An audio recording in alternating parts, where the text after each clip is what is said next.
Good afternoon, everybody, and welcome to Market Therapy with myself, John Hoagland, and our esteemed guest, Dr. Andrew Menaker, PhD. How are you, Doctor? I'm doing great, John. How are you? Doing really well, doing really well. I'm very excited to have you with us today. I know that the attendees today are in for a treat. I think it's a treat anytime we have the opportunity to have you with us. Brief introduction for Dr. Menaker. Dr. Menaker is a licensed clinical psychologist with a PhD in psychology. He's more of a stretch than a shrink. We're going to touch into that a little bit later on here. But since 1995, he's been a performance coach for top money managers and professional traders. And what we love, among many things about the good doctor, is that he's also recognized as an experienced and successful trader himself, and recognized expert in emotional management and intuitive development. That's his website down there in the left-hand corner, and his Twitter handle. If you want to follow the good doctor and be able to keep in touch once in a while. You all probably know me. I'm John. I've been around here for a while. The oodles of experience in the futures industry, more than 30 years actively trading. And I've been at Topstep since 2011. And it's been my pleasure to help and to talk to and to work with thousands of traders from around the world through Topstep. It's something I'm passionate about and I truly enjoy, is seeing the success of others. And I know the doctor feels the same way. Yes, I do. Yes. Okay. So the way this works, ladies and gentlemen, we're going to probably touch on a couple of subjects, maybe get some questions churning in your minds, and you can put those questions either in the chat or in the Q&A section. And without further ado, why don't we get started? Doctor, I know that, well, at least from where I sit, trading issues seem to come in trends. Lately, I've had a lot of people mentioning that trust has really been an issue for them. It's been discussed a lot, and a big part of finding success in trading is trusting ourselves on many fronts. One, just one to start with is in our ability to act in our best interest as often as we possibly can. um if we before we kind of step into that, you need to say a little bit about what psychology is, how important it is to trading, and what exactly is a stretch. Well, I'll start with what is a stretch. It's the opposite of a shrink. So what I do is I kind of make people look at their discomfort. Sometimes I actually have to make them look at it, or I can guide them into it gently. That's what a stretch is. It's moving beyond previous limitations. It's always uncomfortable. But getting back to what you were saying right before that, John, the sort of the trends that you see and trading psychology, what's important, why is it important, and the issue of trust, that's a really great question. And I'll tell you, every time I see the word trust come up associated with trading in any way, my first thought is that, well, people are wondering if they can trust their strategy or trust their setups. I think most people listening to us today know that it's probably a different type of a trust. It's the self-trust.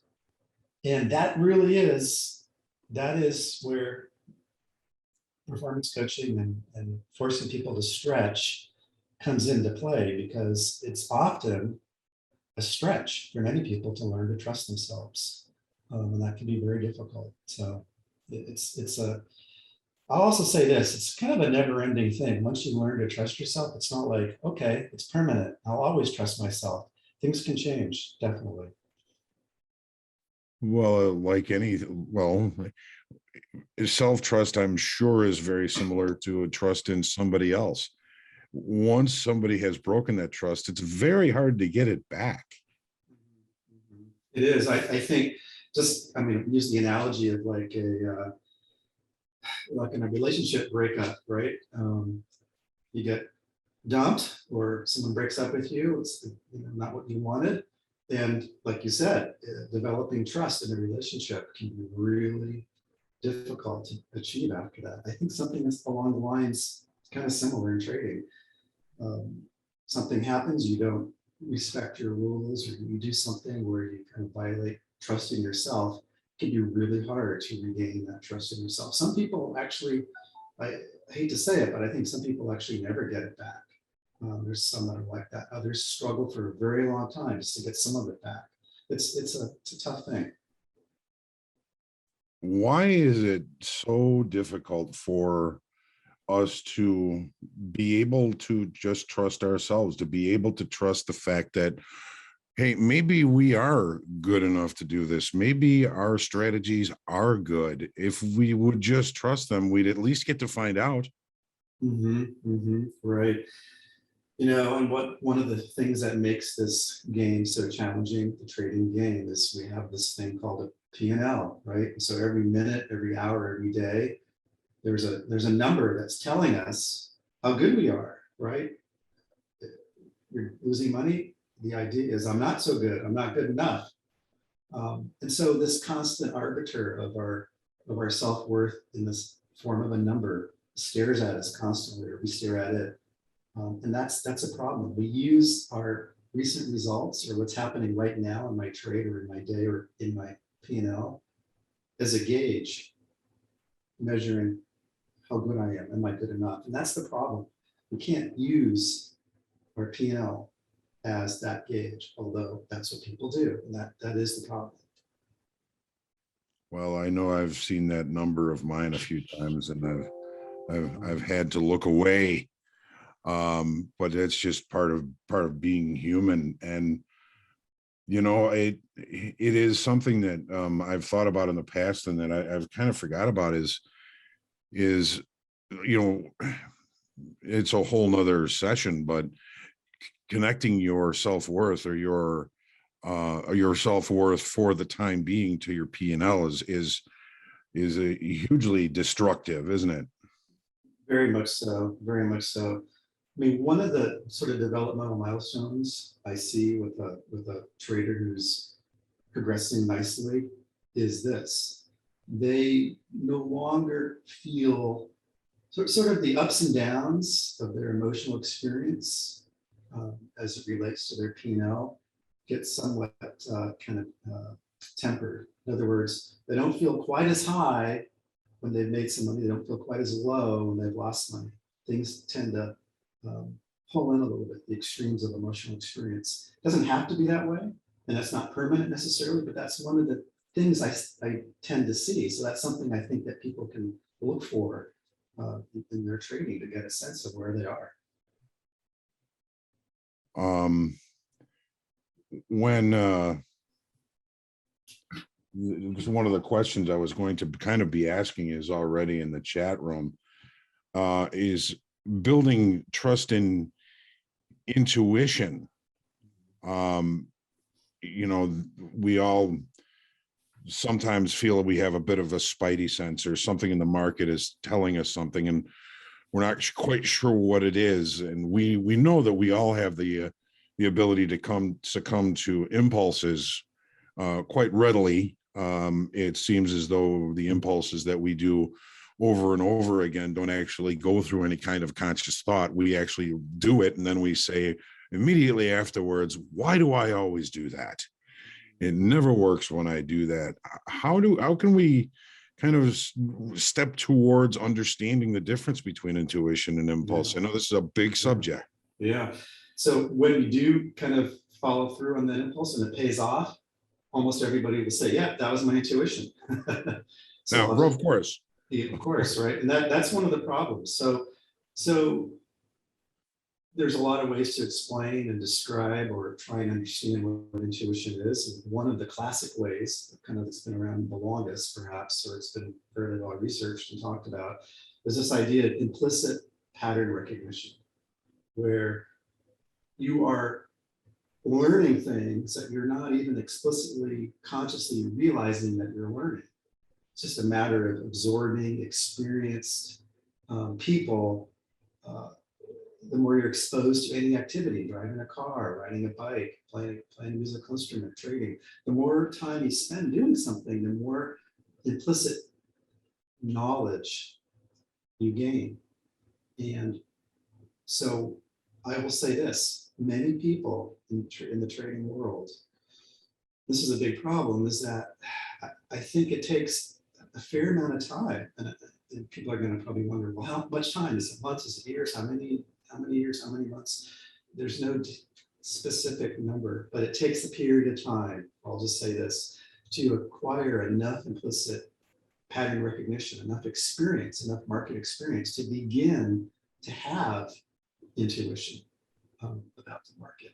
Again, I just want to say, if you have this sense of something and you act on it and it works out for you, you'll want to say that's intuition. And for me, I would say, well, if this person has been trading for a year or two or three, I would start to question how much of that was really intuition. If this is someone who's really experienced, I'd be a little bit more inclined to sense that it was probably their intuition. It's not really black and white, but that's one of the ways to look at it. Another way, an entirely different way to look at it, very valid way as well, these are all valid ways, even though they're different, is the idea of our emotional experience and becoming so adept at understanding our emotional experience that we begin to develop the ability to discern these moments of implicit pattern recognition versus a moment of just pure emotional experience.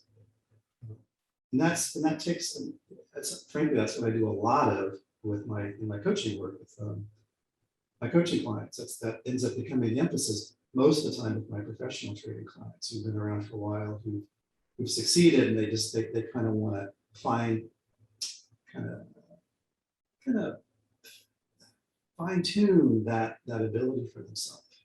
So it's a really important part of trading. Yeah, of course, and then driving a car too. Hopefully, you're not doing this both at the same time. No, I'm sure some people do.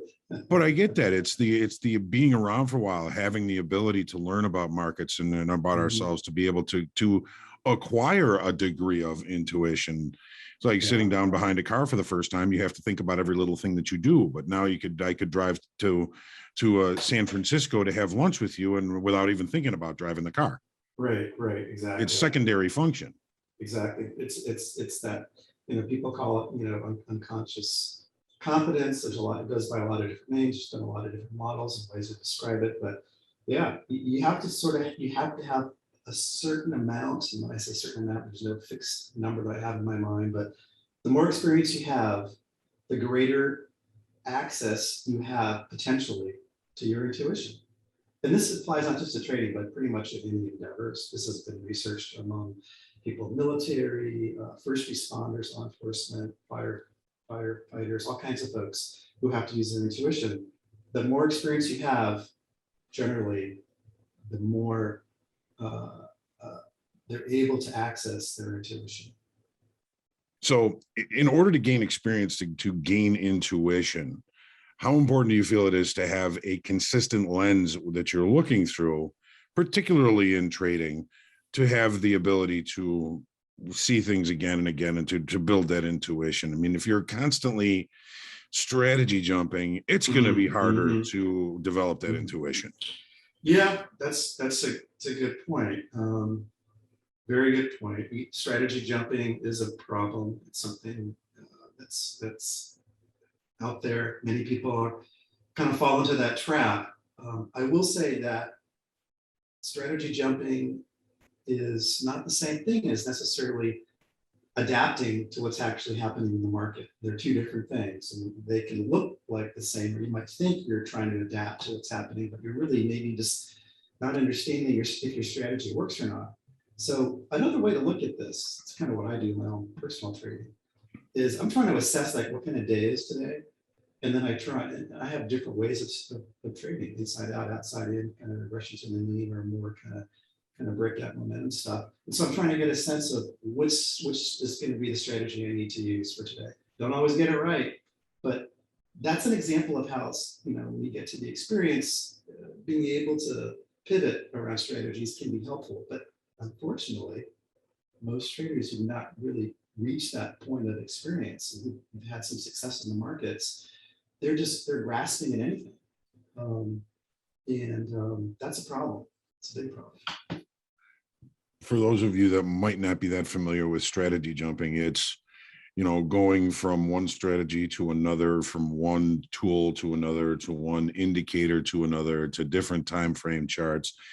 Something that somebody who is relatively new would be doing to try and find the lens that speaks to them, kind of, I guess, in a way. As an experienced trader, like Dr. Menaker, I'm hypothesizing what I think might happen that day and putting hypotheses in place that have specific strategies attached to them. So I wouldn't call that strategy jumping. And of course, we're not always right. Right. That's a great way to put it. That's exactly what I always say too, is I'm developing hypotheses based upon what I see. And then my trades are kind of like, in a sense, testing the hypothesis. Sometimes they work, sometimes they don't. Yeah. Okay. All right. Thank you, Doctor, for this delve into being a stretch and trying to find truth and intuition. I'd like to move on now and talk a little bit about emotions. Mm-hmm. So you got the word wheel up there, it looks like. Mm-hmm. Yeah, I like that. Yeah. Now, I would have to say probably at least two schools of thought when it comes to trading an emotion. There are those that say trying to control your emotions or not have any emotions is the way to success in trading. There are those that say understanding your emotions, not being controlled necessarily by them, but understanding them and what they mean in the daytime frame and what they may mean about your competitors could be useful in this regard. Mm-hmm, mm-hmm. Yeah, yeah. It's interesting. I was thinking about a very successful trader that I know and I work with, and he will often talk about controlling his emotion and how it's important for him. And this is a successful trader, so this might fly in the face of me, a trading psychologist, who often will tell people that we are emotional creatures and we should understand emotion, use it as information. So why would this successful trader, portfolio manager, talk about controlling his emotion? Isn't that contrary to what I'm trying to do with him? Actually, not for this particular person. What he's really referring to, he's not, he's not a trained mental health person, but what he's referring to is that he's not going to have the extremes of emotional experience. And for him, he articulates that as controlling his emotion. So I just wanted to kind of put a little spin on that a little bit for you. So he just kind of knocks the corners off and says he's controlling emotion. Yeah, and exactly. He doesn't, if he can not be too high or too low, to him, that's he calls that controlling his emotion. I don't really believe we can 100% absolutely control. We can influence, certainly, and manage our emotional experience, but the complete control is beyond this. Go ahead, Doctor. No, go ahead. I had nothing. I was just kind of expand on that last point, but go ahead. The tools that people use to try and control emotion, breathing, the whole myriad of them. I tried breathing, I got dizzy. Well, yeah, I mean, there's a physiological way, like breathing and other ways, because emotions are a physiological event. And then there's other ways, like you got the word wheel up there. So it makes me want to say, hey, put your emotional state, your feelings into words, which is a really big deal. Anyone who's listened to me before knows that this is something that I have been talking about for many, many years, which is emotion. If you think about it, the word emotion, emotion, it's the word motion with an E in front of it. It's energy and motion. So I often use the analogy as emotion. Think of it as water. It builds up, the pressure is building up. It's going to find an outlet. When enough water builds up enough pressure, it will find an outlet, or it'll create an outlet.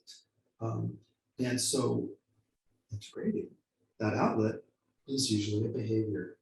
We end up can't take it anymore, can't take the pressure, so we click and hit the buy or sell button. That's how it works.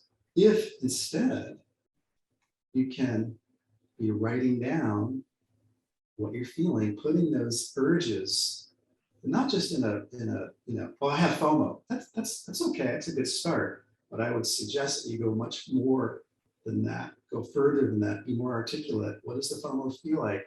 Use many more words than that.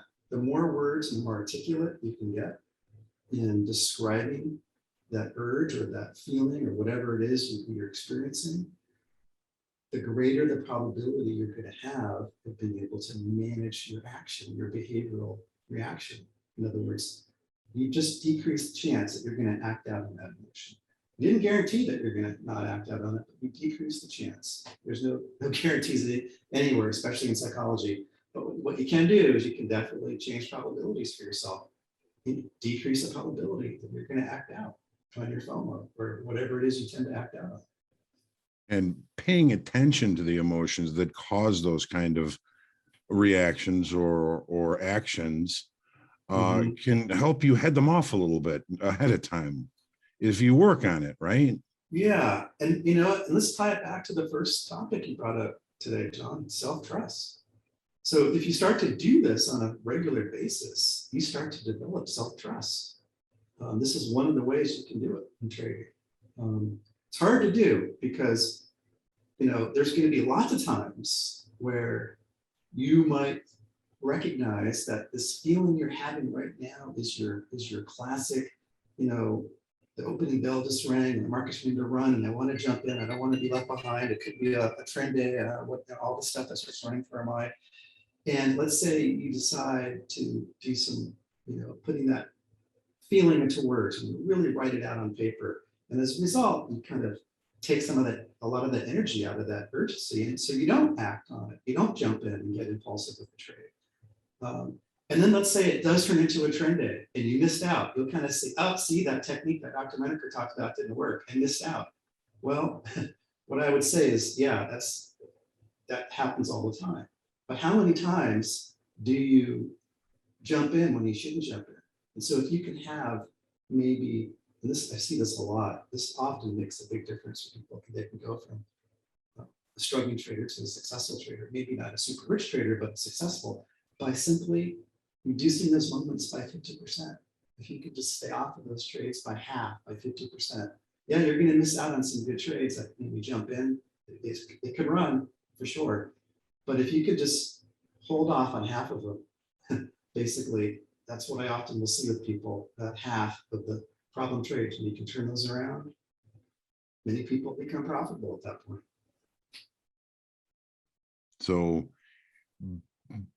just staying in touch with your emotions can give you information not only about yourself. First off, I gotta full disclosure, this feeling wheel here was created by the Junto Institute, which it's an entrepreneurial leadership and a lot of emotional intelligence, and they created this feeling wheel to help people journal and understand how they are working through and understanding their emotions. But in understanding our emotions, our fears, and the things that we're feeling, do you think that we can start to equate, well, to some degree, what our direct competitors, the pea shooter traders, the day traders, how they're feeling at these moments in the marketplace, and being able to understand what our competitors are thinking gives us an edge over them? It very much does. In fact, there's a whole area within psychology that deals just with that, and it's called theory of mind. Sounds kind of highfalutin, but it's pretty basic. It just basically says it's about understanding the intentions and the feelings, the experience of others, yourself and others at the same time. And a great example, a great analogy would be poker. Professional poker players have an incredible understanding of theory of mind. They don't call it theory of mind, but what they're doing is they're reading the table, sensing what other people are going to do. Does somebody in a strong or weak position? Are they bluffing or not bluffing? All that type of thinking at a poker table. What's happening is that's theory of mind. That's what they're doing, is sensing what the other participants are going to do. Frankly, that's what I try and do a lot of in my trading. Will you ever know what's actually going on with the participants? No. But the idea of at least attempting to think about that is very, very worthwhile. You start to get a sense of all kinds of interesting things. You know, when the market gets stretched one way or the other, you'll start noticing things differently than you had before when you start thinking that way. And I thought I made this up. Well, you know, actually, there's some really interesting research, John, that came out around 8 years ago in 2013. Just talk about it briefly. It was really incredibly powerful research. It came out of Caltech, which is California Institute of Technology. It's like the MIT on the West Coast here in California. They did some research with trading, actually. They had a group of professional traders, experienced traders, professionals, and then they had a group of non-professionals, and they had them on a trading simulator. And for the first trial, what they discovered, what was expected, nothing surprising, that the experienced professional traders outperformed the novices. But then they did something interesting for the experiment. They taught the novices, gave them some training in theory of mind, at a sense you're feeling, at a sense that perhaps the feelings of the other people that on the simulators that are trading in the same room as you, try and get a sense of what's also happening around you, besides happening within yourself. And after they gave that theory of mind training, what was really fascinating, two things happened. One is that the novices began to outperform the experienced traders, which was, you know, that's what the experimenters were looking for to see. But then another extremely surprising result showed up. They decided, this is Caltech, so they have a lot of laboratory stuff. They decided to do fMRI imaging, fMRI brain scans, functional magnetic resonance imaging, on the research participants. And what they discovered was that the traders who were doing better, most of the ones who were in that novice group who received the theory of mind training, what they discovered is that the areas of the brain that are known to be involved with emotion were more active than the areas of the brain that are known to be involved in logical reasoning, which kind of flies right in the face of what one would assume. Oh, you don't want to be emotional. If you're too emotional, you won't trade well. You want to be more logical. And so what this research really did is it kind of supported some other research before that, which kind of showed that you can't really make a decision without emotion. You're going to have emotion. It's going to be involved in every decision. But if you understand what you're feeling and why you're feeling it, and then even go another step and try and at least attempt to understand what the other participants are going through, you're going to be so much better off. Why does that make sense to me? Yeah, I mean, it's, you know, well, you've been around trading a long time, John. I mean, you were on the floor, right? So, Yeah. so you grew up with it. So, and I've worked with a lot of floor traders. That's the thing. They're kind of like poker players. They grew up with this stuff. They know it. They can feel it. They see it. They hear it. So I'm sure there's no right or wrong. Control or use the emotions. What do you prefer? I think I know the answer. Well, I mean, my personal preference is to use emotion as information.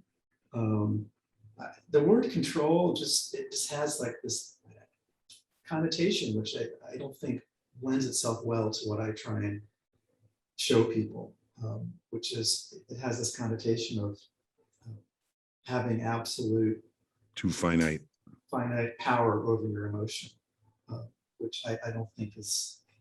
Yeah, I don't think it's possible, and yeah, and I think a lot of people spin their wheels with that, moving in the wrong direction, barking at their own tree. The energy is going to get to you no matter what. Yeah, you know, it's interesting. One of the actually, it wasn't one of the neurologists that was doing that CIT, the Caltech, California Institute of Technology study, but it's another neurologist who knows those folks. He's a very well-known neurologist, made a really interesting statement several years ago. This is a guy who's done a lot of research in this area around emotion and emotion management and decision making. This is a neurologist, an MD neurologist.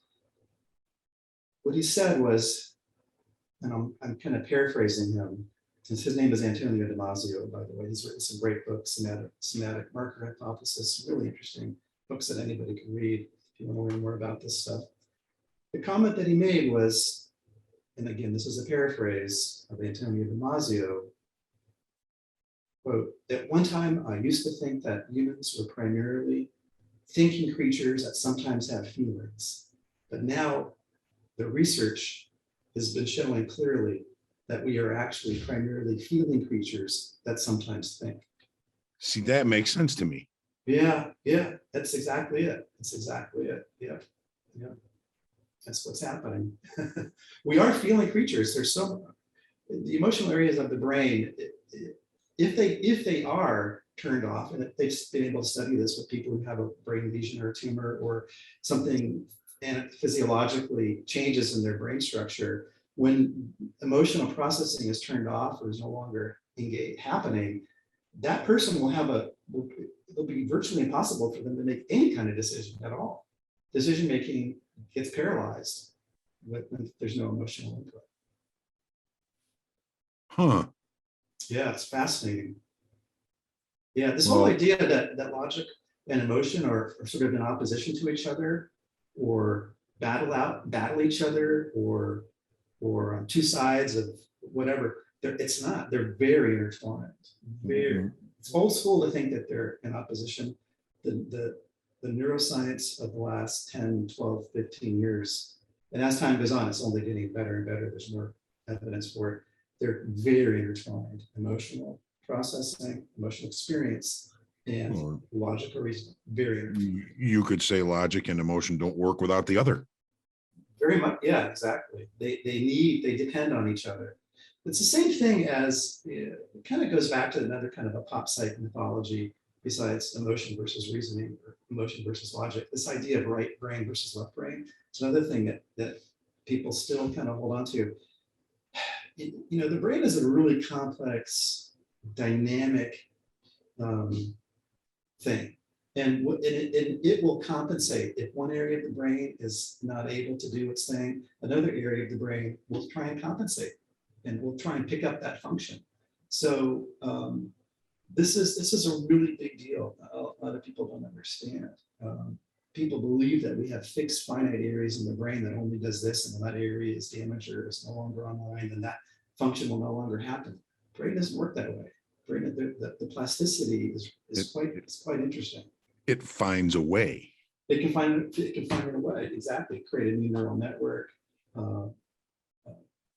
is the common way that it'll find. I've done some reading of a few books on neuroplasticity, and what we've learned about the brain in the last 20 years is just amazing, isn't it?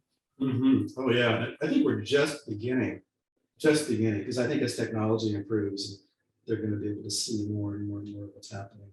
Yeah, we're just, I think, at the very beginning stages of it. Okay. Do you think that there's a best emotional state for trading?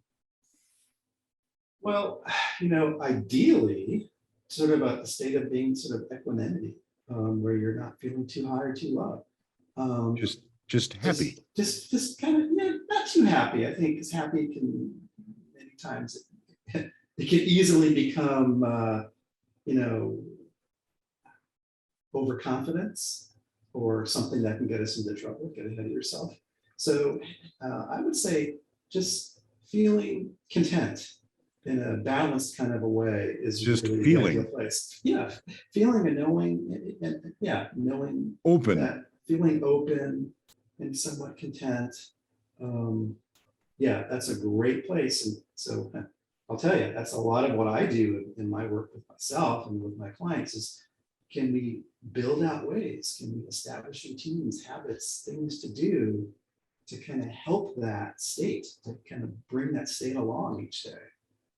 That's a big part of trading psychology right there. What about people that basically trade mechanically, like just a technical trader who's all about technical analysis, or even somebody who is kind of coding strategies? That takes some of the emotion out of it, right? Well, yes, it does, up until they basically override their system, which they all do eventually. And I know this because I've worked with many black box traders, automated systems traders, people like that. I haven't worked with many, but I have worked with enough to know. And I have not come across a single person. And some that I've not worked with, people I've just talked with and have reached out to me, but never really engaged in coaching.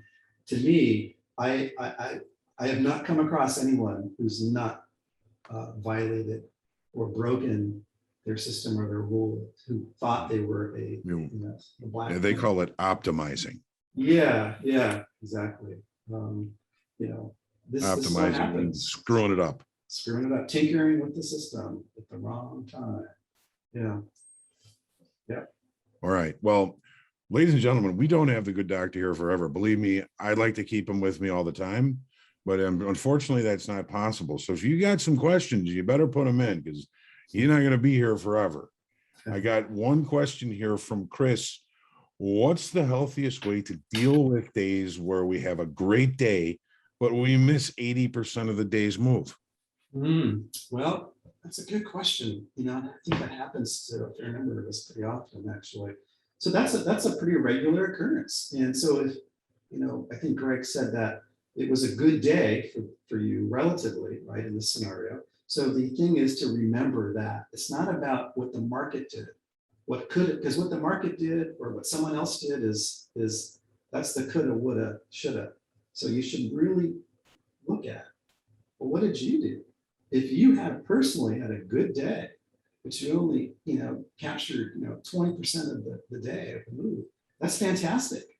That is fantastic. And to say that I should have caught more, and to evaluate yourself negatively because of that is, it's not going to serve you well. It's not going to serve you well. So everything is relative. So for a trader who knows that they did well because they followed through what they wanted to do and they made some good money, but yet the market just went really far and there was a lot of stuff that they didn't, get. That's okay. That's part of successful trading. I mean, my question would be, was that the plan? Yeah. Did you reach your profit target? Yeah. Although I would say I have an issue with profit targets, as some people do know. I'm not a big. Not a daily target, just for that trade.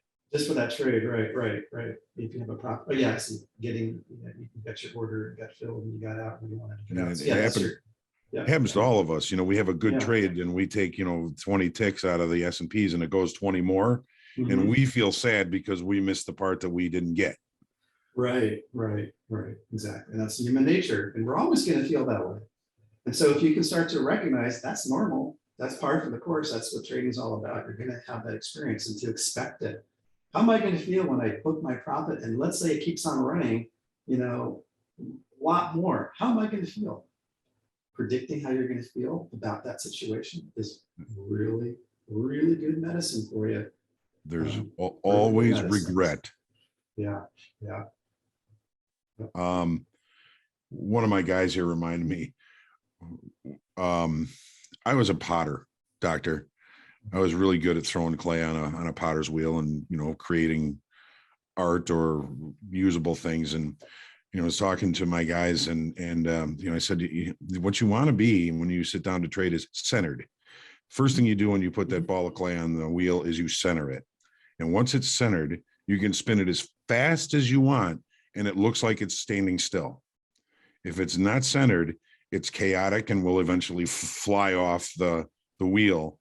What we're looking for as far as the best state of mind to be in trading is, I would say, is centered. Thanks for reminding me of that, Vince. Yeah, good analogy. I like the potter's wheel. It's great. Oh, okay.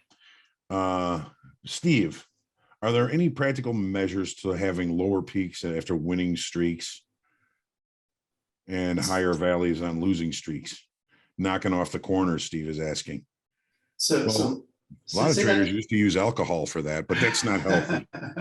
Yeah. So what was he asking again briefly? So are there practical measures to having lower peaks after winning days and lower and higher valleys on losing streaks? In other words, not being so high on winning days or low on bad days. So he's asking how to achieve not being too high on winning days. Is that what some sort of practical measure.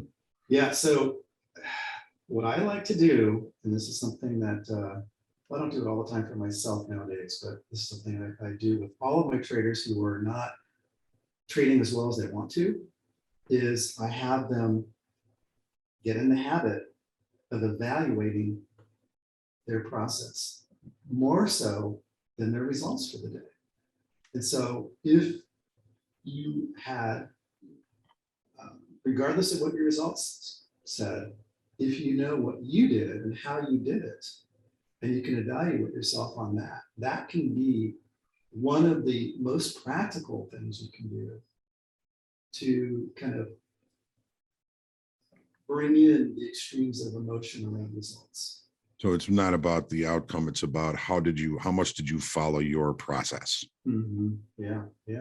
So like, let's say you had a really big day, P&L wise, so your biggest day you've had ever or in a long time, and you feel really great about it.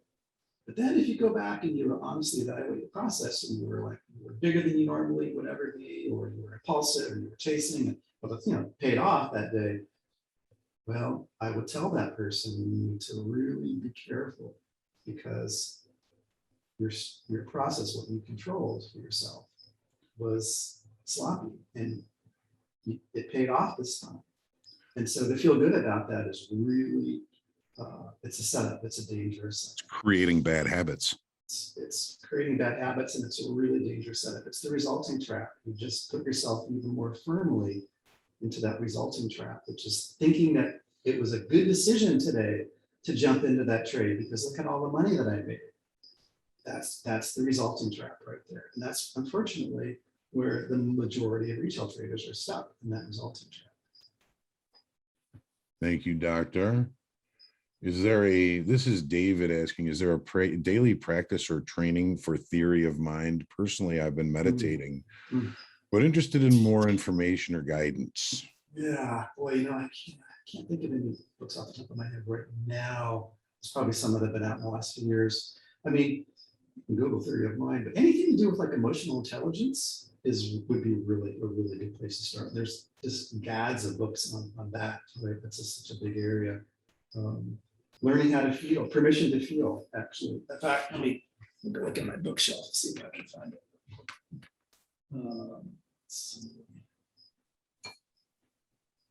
Yeah, permission to feel, Mark with a C and ARC bracket, BRACKETT, permission to feel. He's a professor at Yale, big researcher on emotional intelligence.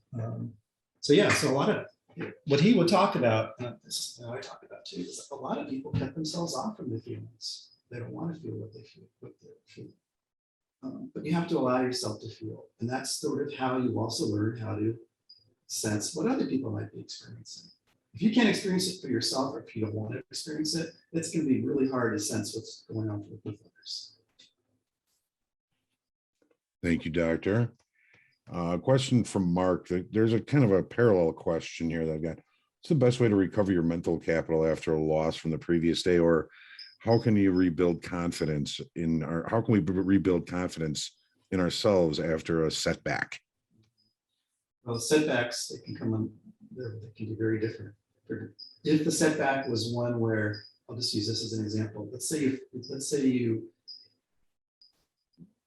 didn't follow your strategy, or you were impulsive, or you were too big, or you didn't respect your stop, and you end up, so you had a bad day because of that. One of the ways to recover from that, to prepare yourself for your next trading session, whether it's the next day or maybe you take some time off, it's up to you, is to recognize what happened. What happened? What happened in my process? And realize that the loss of money had basically, it's a process issue.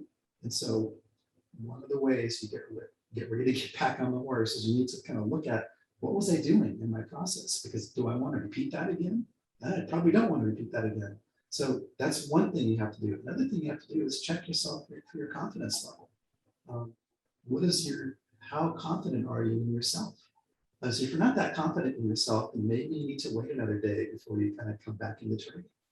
There's a lot of different ways you can assess and look at it and prepare for that next day. But And even goes back to trust. If I didn't Yeah, follow my strategy and I had a bad day, how am I going to build that confidence back up? Is yeah, do what you say you're going to do. exactly. Do what you say you're going to do. I wish it was that easy. Exactly. The more we do it, the better off we are. And when we don't do it, it's kind of like, think of it as like you're taking like a withdrawal on the account. And every time you do what you plan to do, you're adding to your account, your psychological capital account. So, and that account goes up and down. So is this a withdrawal or a deposit you're making in any given moment? And it all takes baby steps too, doesn't it? It's Mhm. not all going to happen at once. Doctor, how are you doing on time? Are we okay for another Yeah, question? we can take another question, sure. Okay. Um, Steven's asking, well, he's saying that a London-based prop firm who posts a lot of content have one senior trader posting videos of his heart rate monitor on the screen. Is it worth using one? I've used one in the past a lot. I still have it. I haven't used it in a little while. I encourage or recommend for many of my coaching clients. It can be really helpful because your physiology, managing how you feel physiologically, your heart rate variability, not just your heart rate, but the variability, the rate of change between heartbeats. Being able to manage that has a huge impact on how you're going to feel. And I believe, yeah, I think it's a wonderful, wonderful tool, really great tool. It's a kind of a tripod. It's a mental is like outward thoughts and feelings, and emotional or the underneath thoughts and feelings and things, and the physical is what's going on inside you that you can touch and feel. And I know that the heart rate is always something that I'm keeping track of, especially in the process of a trade. If you feel that heart rate going up, I know, there's a spidey sensor, a tingle that goes on there. I know Yeah, that I gotta pay attention. I gotta be on this yeah, to see if yeah, something's changing. exactly. Just one quick thing I'll just add that why I'm a big proponent of the HRV biofeedback is the vagal tones. Your vagus nerve goes from your gut to your brainstem. If you start to learn how to manage your heart rate variability, what you're doing is you're increasing vagal tone. Increased vagal tone is very much associated with people who can get into the flow state, people who are more have access to their intuition. There's just a lot of positive benefits that come with an improved vagal tone. So you're saying the gut has a lot to do with it. Gut, heart rate, and brain, whole thing, whole axis. Yeah, AXIS, the axis, the gut brain axis, and it runs right along the heart from the gut to the heart up to the brainstem. Yeah. Huh. Fascinating. Do high IQ people trade better? No, actually, I'd say maybe not. Actually, there actually may even be potentially a negative correlation. I've seen really, really, really highly intelligent. It reminds me of a client I had once years ago. Maybe another day I'll talk about it. Hedge fund client. Very smart people often are not good traders. They can be for a lot of reasons. Some of the best traders I've seen are people who are reasonably intelligent, but they may not be kind of the most book smart people you come across necessarily. It's really interesting. It's not about IQ, it's more about EQ. Yeah, I've seen being on the trading floor, I saw doctors standing next to high school dropouts, and that their station and IQ had little to do with whether they were successful or not.